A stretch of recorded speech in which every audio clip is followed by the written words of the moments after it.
Es un momento especial que nos regala nuestro Dios para, una vez más, entrar en comunión con Él y estudiar su palabra. Y estamos en la última lección de esa semana. Vamos a orar. Gracias, Dios, por tu amor y por tu bendición con nosotros. Queremos continuar en ese estudio y por eso pedimos tu bendición, que nos ayudes, tu sabiduría, para que puedas colocar en nuestras mentes grandes bendiciones. En el nombre de Jesús, amén y amén. Había una vez en la antigua ciudad de Éfeso un lugar donde la magia y las prácticas ocultas eran comunes. Muchas personas buscaban poder espiritual a través de rituales, hechizos y fórmulas mágicas. En esta ciudad vivían unos exorcistas que se dedicaban a expulsar espíritus malignos de las personas. Sin embargo, esos exorcistas no tenían un verdadero poder divino y en búsqueda de poder trataron de utilizar los nombres de Jesús y de Pablo para realizar sus exorcismos. Un día, se encontraron con un hombre poseído por un espíritu maligno y decidieron utilizar el nombre de Jesús para expulsarlo. Pero el espíritu les respondió diciendo: «A Jesús conozco y sé quién es Pablo, pero ¿quiénes son ustedes?». El espíritu maligno se abalanzó sobre ellos y los derrotó, causándole heridas y dejándolos avergonzados. La noticia de ese incidente se esparció entonces rápidamente por toda la ciudad y todos se dieron cuenta de que esos exorcistas no tenían el verdadero poder de Dios. En medio de ese contexto, llegó a la ciudad el apóstol Pablo, quien había escuchado sobre lo ocurrido. Pablo sabía que los nuevos creyentes en Éfeso necesitaban entender la verdadera fuente de poder espiritual y romper por completo con las prácticas mágicas y ocultas. Pablo decidió escribir entonces una carta a los creyentes en Éfeso, conocida como la Carta a los Efesios, para enseñarles sobre la soberanía y el poder de Jesucristo. Les recordó que Cristo es aquel que ha sido exaltado sobre todo poder y principado espiritual. En su carta, Pablo enfatizó que la verdadera fortaleza proviene de Dios y no de las prácticas mágicas. Les animó a confiar en el poder de Dios y a vivir en conformidad con su nueva identidad en Cristo. Pablo les recordó que en medio de la batalla espiritual debían ponerse la armadura de Dios para resistir los ataques del enemigo. Les instó a vivir en unidad y amor mutuo y ser llenados del Espíritu Santo. Los creyentes en Éfeso tomaron en serio las palabras de Pablo y comenzaron a desechar sus costosos manuales de magia. Esos libros, que antes eran tan valiosos para ellos, ahora eran vistos como una evidencia de su vieja vida y creencias equivocadas. A medida que los creyentes renunciaban a las prácticas mágicas y se aferraban a la verdad de la palabra de Dios, experimentaron un crecimiento espiritual y una mayor victoria sobre los poderes espirituales malignos que antes los acosaban. La historia de los exorcistas que utilizaron indebidamente los nombres de Jesús y de Pablo y la respuesta contundente del espíritu maligno sirvió como una lección para los creyentes en Éfeso. Aprendieron que el verdadero poder y la victoria se encuentran en Cristo y en su autoridad sobre todos los poderes espirituales. Y así, la carta de Pablo a los Efesios se convirtió en una guía valiosa para los creyentes de todos los tiempos, recordándoles que en Cristo tienen el poder para resistir las influencias malignas y vivir en victoria sobre los poderes espirituales cósmicos. En el mundo actual, hay diferentes poderes y autoridades que están activos y que pueden influir en nuestras vidas de maneras sutiles o evidentes. Esos poderes pueden manifestarse de diversas formas, tentando a los creyentes a honrarlos y respetarlos en lugar de rendir una lealtad pura a Cristo exaltado. Algunos ejemplos de esos poderes y cómo se manifiestan son los siguientes. Vivimos en una ciudad impulsada por el deseo de obtener posesiones materiales y buscar constantemente la satisfacción de nuestros deseos. Ese poder nos tienta a centrar nuestra atención en la acumulación de riquezas, bienes materiales, desviando nuestra lealtad y adoración hacia ellos en lugar de poner a Dios en primer lugar. Poder de la fama y la popularidad. En la era de las redes sociales y la cultura de la celebridad, la búsqueda de reconocimiento y aprobación social pueden convertirse en un poderoso influjo en nuestras vidas. Ese poder nos tentará a buscar la aprobación y el reconocimiento de los demás en lugar de vivir para agradar a Dios y servir a los demás desinteresadamente. Poder de la influencia cultural.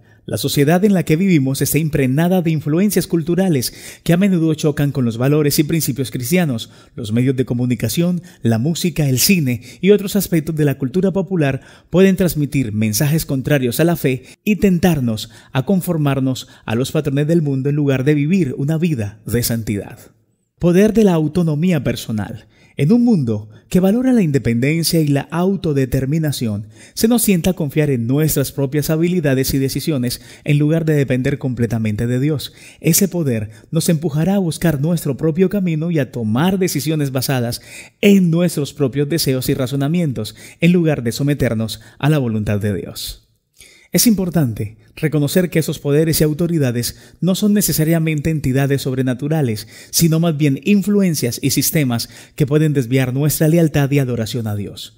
La lucha radica en mantener una lealtad pura a Cristo, exaltado, y resistir las tentaciones de honrar y respetar esos poderes que se interponen en nuestro camino.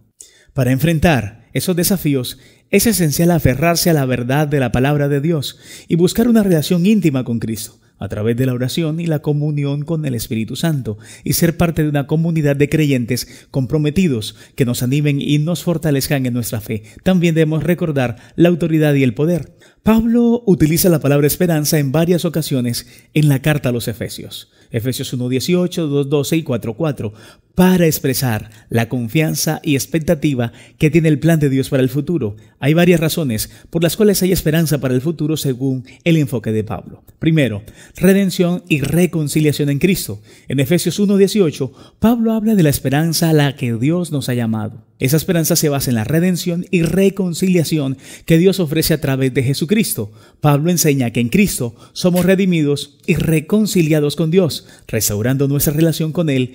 Esa realidad nos llena de esperanza para un futuro en el cual podemos experimentar plenamente la comunión con Dios. Segundo, ciudadanía en el reino de Dios. En Efesios 2:12, Pablo habla de la esperanza que los creyentes gentiles tenían antes de su unión con Cristo. Antes de su conversión, los gentiles estaban separados de la promesa y del pacto que Dios había hecho con Israel. Sin embargo, en Cristo son incluidos como ciudadanos en el reino de Dios y coherederos de las promesas de Dios. Esa esperanza de ser ciudadanos del reino de Dios nos llena de expectativa y confianza en un futuro donde viviremos plenamente en la herencia y bendiciones de Dios. Tercero, unidad y crecimiento en el cuerpo de Cristo. En Efesios 4:4, Pablo habla de la esperanza a la cual fuimos llamados. Esa esperanza se relaciona con la unidad y el crecimiento en el cuerpo de Cristo. Pablo enseña que todos los creyentes están unidos en Cristo y forman parte de un cuerpo espiritual. Esa unidad se manifiesta en la diversidad de dones y ministerios que Dios ha dado a cada creyente para el crecimiento y edificación mutua. La esperanza de ver el cuerpo de Cristo creciendo y madurando nos llena de expectativa para un futuro en el cual experimentaremos plenamente la unidad y el propósito de Dios para su iglesia. En resumen, la esperanza para el futuro, según Pablo en la carta de los Efesios, se basa en una redención y reconciliación en Cristo, la ciudadanía en el reino de Dios y la unidad y crecimiento en el cuerpo de Cristo.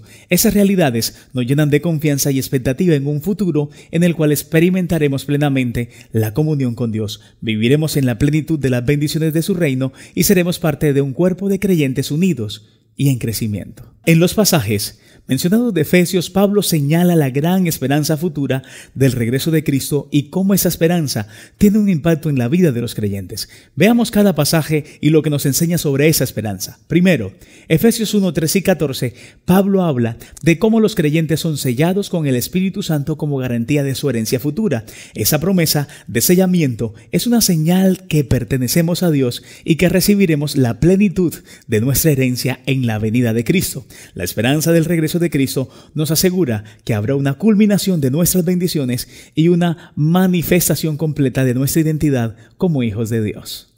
Segundo, Efesios 1:21, Pablo enfatiza que Dios exaltó a Cristo por encima de todo principado, autoridad, poder y señorío. Esa declaración señala la supremacía de Cristo sobre todas las fuerzas y poderes espirituales en ese mundo. La esperanza de su regreso nos asegura que su reinado será plenamente establecido y todas las influencias malignas serán sometidas bajo su autoridad. Tercero, Efesios 2:7. Pablo enseña que en las edades venideras Dios mostrará la abundante riqueza de su gracia hacia nosotros en Cristo Jesús. Esa afirmación nos habla de la esperanza de experimentar plenamente la gracia y el amor de Dios en el futuro. La esperanza del regreso de Cristo significa que seremos testigos de la manifestación completa y gloriosa de la gracia de Dios en nuestras vidas. Efesios 4:30.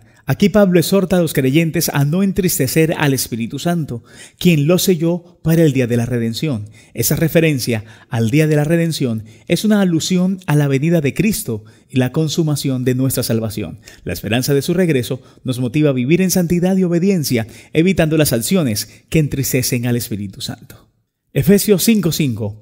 Pablo advierte sobre la participación en las obras infructuosas de las tinieblas y enfatiza que los herederos del reino de Dios no tienen parte en ellas.